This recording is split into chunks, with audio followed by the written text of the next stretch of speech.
है महाजनपद। क्या डालोगे? महाजनपद। महाजनपदों का उदय कर लो या महाजनपदों का उदय, हाँ यही कर दो, महाजनपदों का उदय। उदय का मतलब यह है कि नए नए महाजनपद बने। तो जैसे ही इसको यहां से आगे पढ़ते हैं तो माना जाता है कि संपूर्ण भारत को एक समय ऐसा था, संपूर्ण भारत को कुल कितने महाजनपदों में बांटा, या फिर ये बांट के चलो, बांटने का मतलब सोचो, बांट तो कोई नहीं रहा है, ये कुल भारत में कुल महाजनपदों की संख्या कितनी थी, ऐसे क्वेश्चन। तो कितनी बनी थी बेटा? 16। कितनी महाजनपदों की संख्या? 16। महाजनपदों से मतलब आप ये समझ सकते हो कि जैसे आज भारत में राज्य कितने हैं? 28। केंद्र शासित प्रदेश कितने? 8। और इस तरीके से मैनेज हो रहा है। उस समय पे पूरे भारत में कुल कितने भाग बटे हुए थे? 16। 16 के नाम अलग अलग, उनकी राजधानी अलग अलग, उनके शासक अलग अलग, है ना। उनमें से एक शक्तिशाली महाजनपद जिसमें हमें ज्यादातर चीजें पढ़नी है, 15 के नाम नहीं पढ़ने, 2-4 के मैं केवल बोल दूंगा कि ये है और ये है और ये है ना। जैसे काशी, काशी भी क्या था? एक जनपद। मल्ल, चेदी, ये बहुत सारे क्या थे? महाजनपद। मगर हमको क्या पढ़ना है? एक पढ़ना है ना। तो कुल महाजनपदों की संख्या कितनी है बच्चों? 16। अब आप लिखोगे सबसे शक्तिशाली महाजनपद। देखो, या तो इतिहास शक्तिशाली को याद रखता है या फिर कमजोर, है। हालांकि कमजोर को तो कोई याद नहीं रखता, है ना। कंपटीशन में याद रखता है, या तो सबसे बड़ा बता दो या सबसे छोटा बता दो, बीच वालों की वैल्यू खत्म। इतिहास याद रखता है केवल शक्तिशालियों को ही, है। गांव में भी सबसे पहले तुम्हें लगेगा कि हाँ जी अजय उनकी बात तो अलग है, 4 स्कॉर्पियो है। बात समझ में आ रही है ना। मगर किसी काम की नहीं है, पता चला कि कुछ है ही नहीं, वो सब फाइनेंस पे है, लोन पे किस्त नहीं जा रही है, जमीन बिकने की नौबत आ रही है, ठीक है। वो दिख रही है केवल तुम्हें 4 है। बात समझ में आ गई। हमें क्या पढ़ना है? सबसे शक्तिशाली महाजनपद को ही हम पढ़ रहे हैं। कौन सा था? मगध। सबसे शक्ति। चलो यहां से आगे आप बढ़ते हैं महाजनपदों में। अब डाल दोगे आप मगध को ही डालो। क्या डालोगे? मगध। मगध, ठीक। लिखो मगध में पहला वंश। मगध में पहला वंश कौन सा है? मगध साम्राज्य का पहला वंश कौन सा है बेटा? हर्यक वंश। ये डायनेस्टियों की शुरुआत हो गई। यहां से आगे तुम्हें बहुत सारी डायनेस्टियों के संस्थापक, अंतिम शासक, बीच में कुछ घटना अच्छी हुई है तो वो तुम्हें याद करनी पड़ेगी, समझ गए। तो मगध में सबसे पहला वंश कौन सा है? हर्यक वंश, ठीक है। अब हेडिंग हो जाएगा क्या? हर्यक वंश हो जाएगा, ठीक। हर्यक वंश की अब लिखोगे हर्यक वंश। हर्यक वंश का संस्थापक कौन है? बिंबिसार, है। कौन है? बिंबिसार। बिंबिसार कौन है? बिंबिसार। अब पूछेगा हर्यक वंश की स्थापना कब हुई? कब? 544। क्या लिखूं बच्चों? बीसी लिखूं या एडी लिखूं? बीसी। वेरी गुड, अभी बीसी में ही चल रहे हो, ईसा पूर्व। तो क्वेश्चन क्या बन गया? मगध में पहला वंश हर्यक वंश। हर्यक वंश की स्थापना कब हुई? 544 ईसा पूर्व। किसने की? बिंबिसार। इतने सारे क्वेश्चन बनते जा रहे हैं लाइन बाय लाइन, पता ही नहीं चल रहा है, ठीक है। ऐसे ही याद हो जाएगा। उसके बाद जब ये हो गया तो तुम्हें पता ही है, फिर राजधानी की बात आएगी। मगध की राजधानी, तो बताओ बेटा राजधानी क्या है? राजगृह।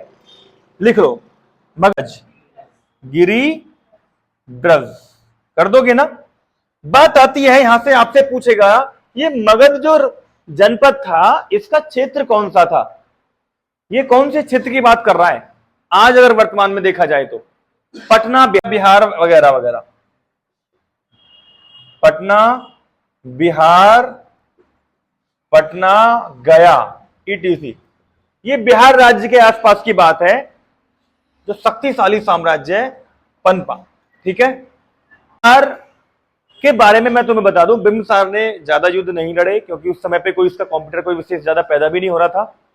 इसने जो साम्राज्य का विस्तार किया वो किया वैवाहिक संबंधों के द्वारा, जहां भी जाना है वहीं से ही शादी कर ली। पहले राजाओं का बड़ा ये सिस्टम था, है ना, जो भी साम्राज्य को फैलाने की बात आ रही थी तो क्या करते थे कि आपस में लड़ाई भी ना हो, वहीं से शादी भी कर लेते थे, है ना।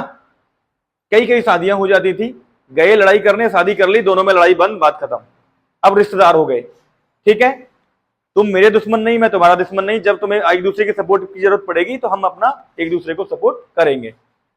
तो ये क्वेश्चन शायद नहीं पूछा जाएगा, पर पूछा क्या जाएगा, बिंबिसार ने कौन सा धर्म, या बिंबिसार कौन से धर्म का अनुयायी था? अनुयायी था तो बौद्ध धर्म। बिंबिसार को क्या कहा जाता है, कौन से, या फिर राजगृह क्षेत्र कौन सा है, पटना बिहार गया एटीसी, ये वाला क्षेत्र।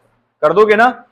यहां से आगे अब बढ़ते, कौन, अजात, वेरी गुड, बहुत बढ़िया, याद दिलाने के लिए धन्यवाद। अजात शत्रु। बिंबिसार मरा नहीं, इसकी हत्या कर दी किसने, इसके ही पुत्र ने।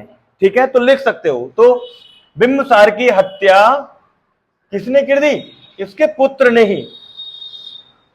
राजगद्दी से चुपका बैठा था, हट ही नहीं रहा था, हटा दो, निपटाओ उसको, नंबर तो लगना चाहिए, है। मान के चलो, अगर आज के दौर में जैसा घोर कलयुग आज चल रहा है और राजतंत्र होता, लोकतंत्र नहीं होता, है ना, तो तुम्हें लग रहा है कोई इंतजार करता पापा रिटायर होंगे मैं फिर राजगद्दी पे बैठूंगा? यही दौर चलता, निपटाओ, बैठो राजगद्दी पे, समझ रहे हो ना, ये हुआ था। अजातशत्रु पितृ हंता किसे कहा जाता है, तो अजातशत्रु को और किस नाम से जाना जाता था, तो कुणिक। क्या कहते थे, कुणिक। अजातशत्रु का एक और भी नाम था, बारे में नहीं पढ़ रहे हैं क्योंकि डेट का कोई मुद्दा नहीं है इनमें, आपस में कुछ भी, कब मारा, कब ये बैठ गया, कब वो बैठ गया, कोई मतलब नहीं है।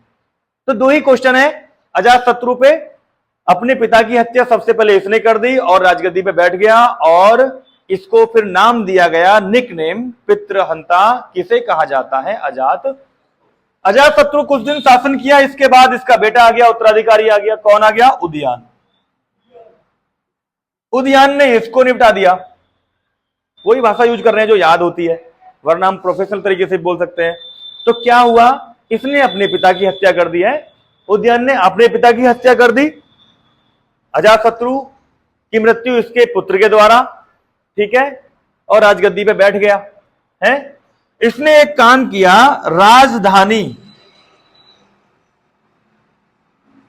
राजधानी को, या राजधानी किसे बनाया, तो राजधानी इसने क्या बनाया, पाटलिपुत्र। ठीक है, कह सकते हैं इसे नगर भी बसा दिया, है ना, पाटलिपुत्र। पाटलिपुत्र जो पटना पाटलिपुत्र है, समझ में आ गई बात। कहते हैं इसने पाटलिपुत्र बसाया और अपनी राजधानी को भी बदला। यहां तक क्वेश्चन हो गए। उदयन, कहते हैं कि उदयन कौन से धर्म को मानता था, तो जैन धर्म। कर लो, उदयन किस धर्म का अनुयायी था, तो जैन धर्म को यह मानता था। ठीक है, जैन धर्म को यह मानता था। अब इसके बाद अंतिम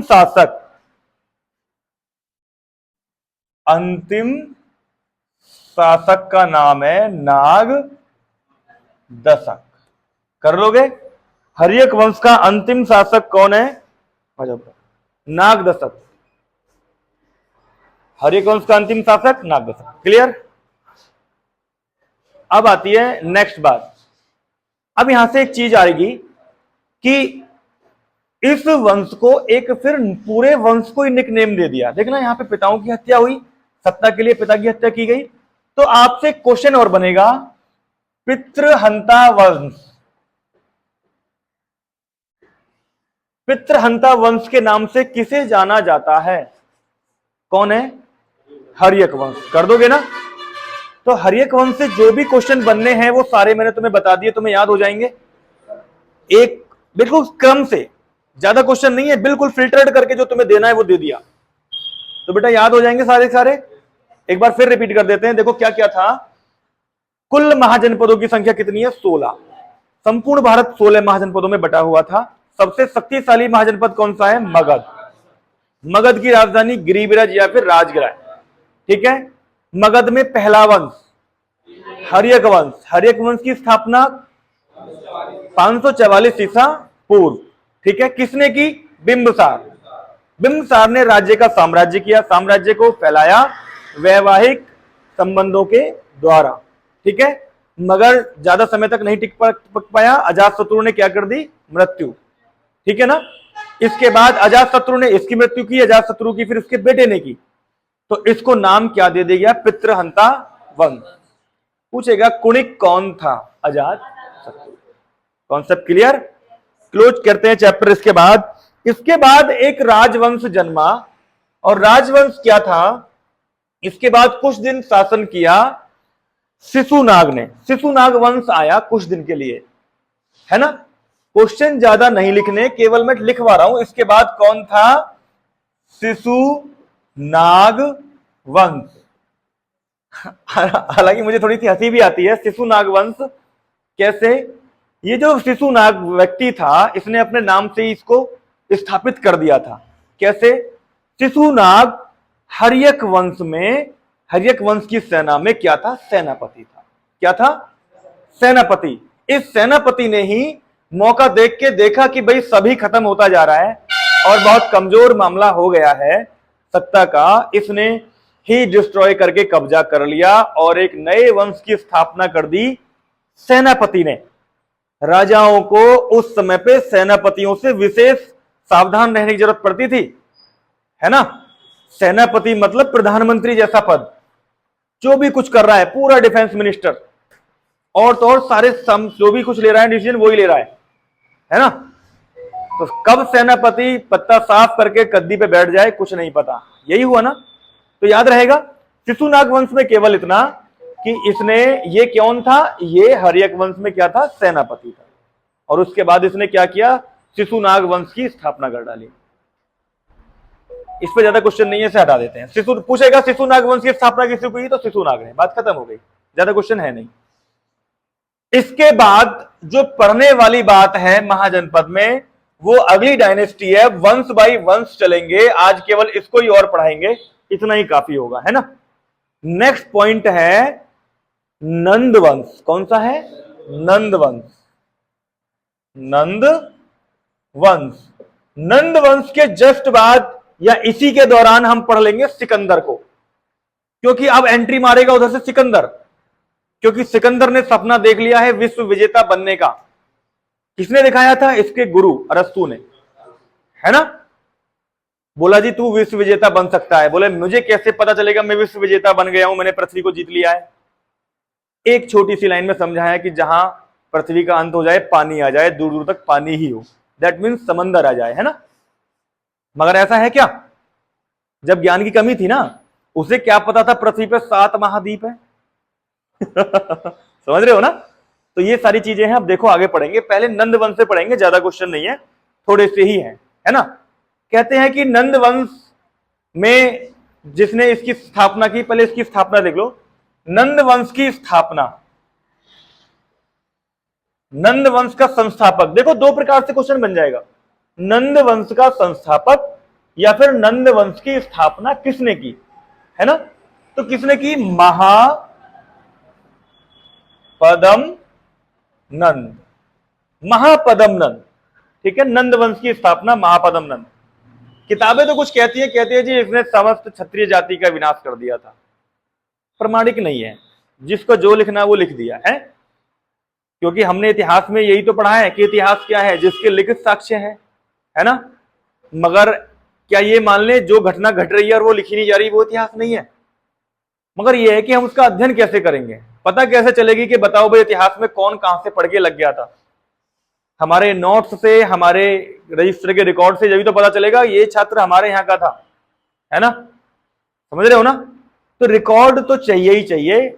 इतिहासकारों का मानना यह है कि भाई लिखित साक्ष्य होने चाहिए तभी मानेंगे इतिहास है, वरना रोजाना बहुत सारी घटनाएं घट रही हैं, कैसे मान लें वो इतिहास है। मगर वो भी तो इतिहास ही है। शाम को तुम घर जाके कहानी सुनाने लगो, सर मैं गुरु जी, मैं मम्मी पापा को बोलो जी मैं तो घर से निकला, ट्रेन निकल गई, आज तो कोई साधन ना मिले, जैसे तैसे कोचिंग पहुंचा, बारिश आ गई, जैसे तैसे घर आया। सब हिस्ट्री का हिस्सा है। अब ऐसे स्ट्रगल को देखो, तुम्हारा भी एक स्ट्रगल फेस चल रहा है ना, न जाने कैसे कैसे तुम कोचिंग तक पहुंचते हो, है ना। किसी के पास संसाधन है, किसी के पास नहीं है, ठीक है। जिनके पास नहीं भी है वो किसी से हेल्प भी नहीं मांग सकते, क्योंकि एक दिन मांगे, 2 दिन मांगे, वो किसी न किसी से प्रयास करेंगे। मगर सब स्ट्रगल कर रहे हैं अपने लेवल से, जिसका जो बन पा रहा है ना। एक दिन जब जॉब मिल जाएगी, अचीवमेंट ले लोगे इस सबको देखते हुए, ठीक, तब अचानक से कोई गांव में कहेगा अरे वो तो लग गया यार, पता नहीं कुछ करता भी नहीं था, लग गया। उसे क्या पता कि तुम कैसे कैसे यहां आते थे, कैसे कैसे यहां पढ़ते थे, किन किन क्राइसिस को झेलते थे। गुरुजी बहुत बार फीस के लिए बोलते थे, क्योंकि जो बोलना भी है, मगर फिर भी कुछ ना कुछ हमने करके अचीवमेंट पा लिया। स्ट्रगल का ही तो फेस है ना। तो अब यहां पर आ जाओ कि कौन कौन कैसे कैसे स्ट्रगल कर रहे हैं। स्ट्रगल तो देखो सबका है, और इस स्ट्रगल को अंजाम तक पहुंचाना भी है, तुम्हें यह भी ध्यान रखना है। और अंजाम तक कैसे पहुंचाओगे? समय बचा करके, कैसे भी समय बचाओ, आने जाने का समय बचाओ, फोन से बचो, लड़ाइयों से बचो, रिश्तेदारियों में जाने से बचो। कंपटीशन के छात्र को ज्यादा घूमना फिरना, रिश्तेदारियों में जाना निषेध होता है। एक दिन का जाना तुम्हारी 10 दिन की पढ़ाई को खा जाता है। स्टूडेंट को ज्यादा रंग बिरंगी दुनिया से दूर रहना चाहिए। ईमानदारी में बात तो यह है। रंग बिरंगी दुनिया समझते हो? मामा के लड़के की शादी है, धूम मचा देंगे। अब तुम्हें पता है धूम मचाने के लिए रंग बिरंगा चाहिए, सब कुछ चारों तरफ लाइटिंग वाइटिंग, सब कुछ रंग बिरंगे कपड़े, है ना। जितने सुंदर हम है भी नहीं उतने सुंदर दिखना है, उससे ज्यादा दिखना है, ये भी रंग बिरंगे का हिस्सा ही है। भाई भगवान ने जैसा बनाया हर बंदा सुंदर है, मगर फिर भी उसे बहुत ज्यादा सुंदर दिखना है, कैसे भी करके, अच्छे से कपड़े पहन के, मेकअप करके, बाल वाल कटवा के, दाढ़ी वाड़ी बढ़ा करके, मतलब सबका अपना अपना हिसाब है। सुरेंद्र अपने आप पे ध्यान दे, वरना तुझे सुंदर बना दूंगा, ठीक है। आ जाओ भाई। देखना बेटा, महाजनपद देखो, ये मैंने इसलिए बोला है कि ये सब चीजें हैं, कुछ चीजों को छोड़ना है, कुछ चीजों को जोड़ना है। कोई नहीं बताता, मैं बता रहा हूं। या तो मैं गलत हूं, क्यों बता रहा हूं, या फिर मुझे तुम्हारी चिंता होती है, मैं इसलिए बता रहा हूं। अब तुम इन्हें समझो या ना समझो, ये तुम्हारी बात है। मेरा फर्ज है कि मैं बताता चला जाऊंगा, और रोज बताऊंगा भी नहीं भाई। महाजनपद महापदम नंद, इन्होंने एक बड़ा साम्राज्य बनाया, बहुत विशाल सेना नंद वंश के पास थी। मगध में बहुत विशाल सेना, राजा महाराजा यहां पर इनसे लड़ने से डरते थे नंद वंश में, कि भाई मगध में साम्राज्य नंद वंश और सेना बहुत तगड़ी है। तो विरासत में इसके बाद कौन आया? लिखो, महापदम नंद का उत्तराधिकारी कौन बना? बोलो, धनानंद। धनानंद, धनानंद इसका उत्तराधिकारी बना। इसे विरासत में सेना मिल गई, इसने कहीं कोई राजपाट नहीं जीता। अब तुम्हें पता है, जिसको कुछ चीजें विरासत में मिल जाती हैं, जैसे आज भी लोग कहते हैं कि तीसरी पीढ़ी बर्बाद करने के लिए पैदा ही होती है ना। अगर किसी के दादा ने बहुत अच्छी प्रॉपर्टी इकट्ठी की है, तो तीसरी पीढ़ी ऐसी आएगी, मैं ना करूंगा कुछ भी, बहुत कुछ है, सब नष्ट करूंगा। समझ रहे हो ना?